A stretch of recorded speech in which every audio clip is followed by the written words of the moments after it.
Imagine this: Roman Italy, 79 AD, on the Bay of Naples.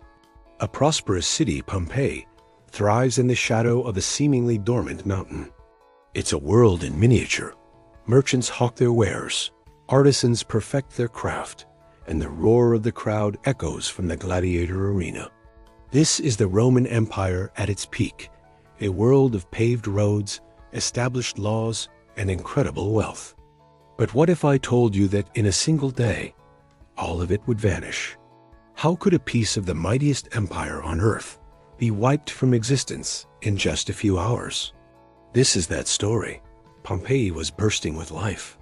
Between 10 and 20,000 people called it home. Its streets were a lively network connecting public baths, bustling taverns, and vibrant workshops.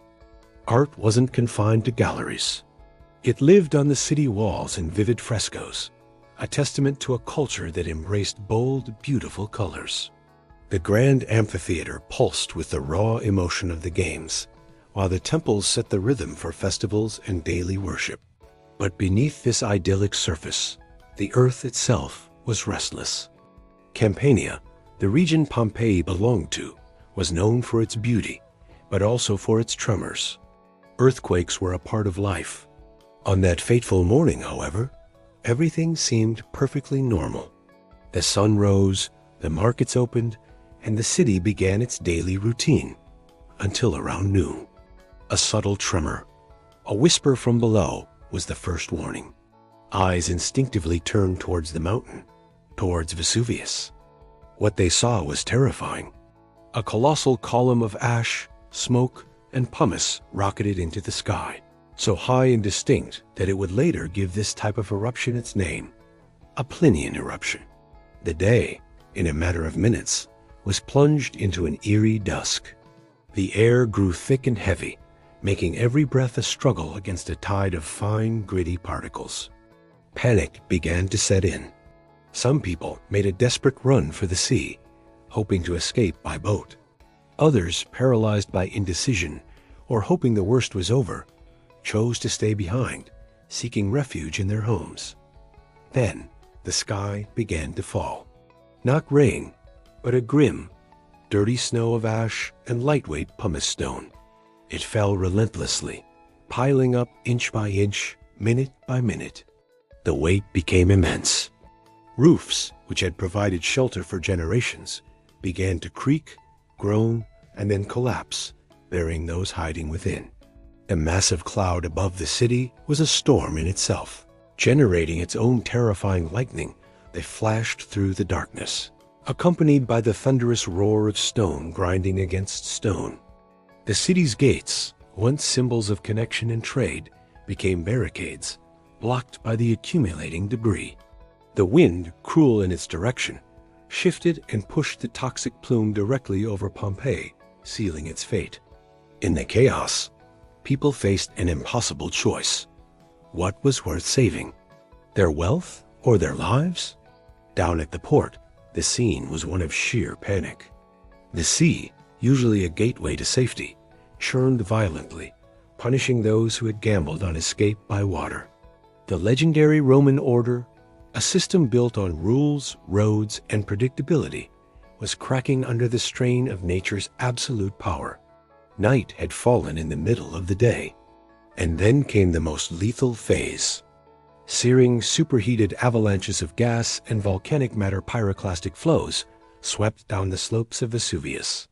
They moved at hurricane speeds, with temperatures of hundreds of degrees, incinerating everything in their path.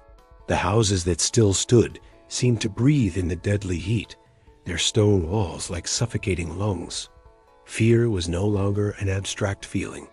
It was etched on the faces of the trapped. Children crying, the elderly struggling, hands clenched tightly around small, precious objects, the last remnants of a life, about to be extinguished. And Pompeii wasn't alone. Nearby, the towns of Herculaneum and Stabia were suffering their own versions of this hell on earth, each facing a unique and terrible end. We know these intimate, horrifying details because of one man, Pliny the Younger, who witnessed the cataclysm from a safe distance and wrote it all down for posterity. The next morning, where a vibrant city once stood, there was only a vast, silent, gray landscape of ash. Pompeii was gone, entombed. It was no longer a city, but a mold of what a city used to be. For centuries, it lay buried and forgotten. Then, archaeologists began their work. They discovered cavities in the hardened ash, the ghostly voids left by decomposed bodies.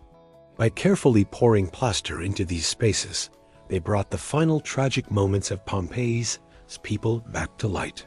A hand raised in a futile attempt to shield a face, a body curled in a corner, a family huddled together. They resurrected the last gestures.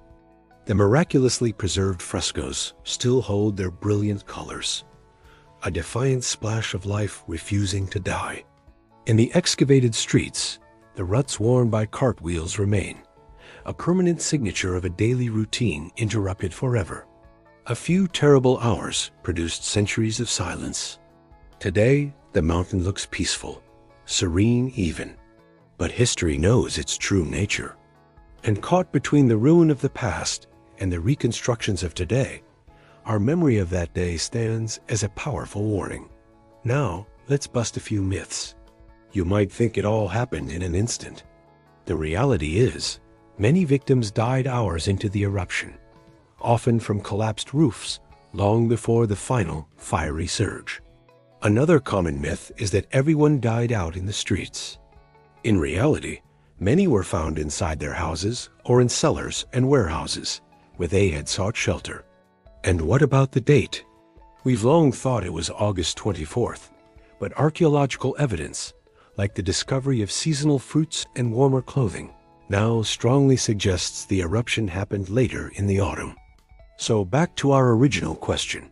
How could an empire lose a city in a few hours? It wasn't about the fall of Rome itself, but a stark reminder of the fragility of every city, every life within it. Nature, in its immense power, doesn't respect borders or empires. If you found this journey back in time fascinating, please hit that subscribe button and join us at Marco's Story Box. In our next episode, we'll explore another dramatic end, the story of the walls that could no longer hold back an empire, the fall of Constantinople. Thanks for watching, and we'll see you next time.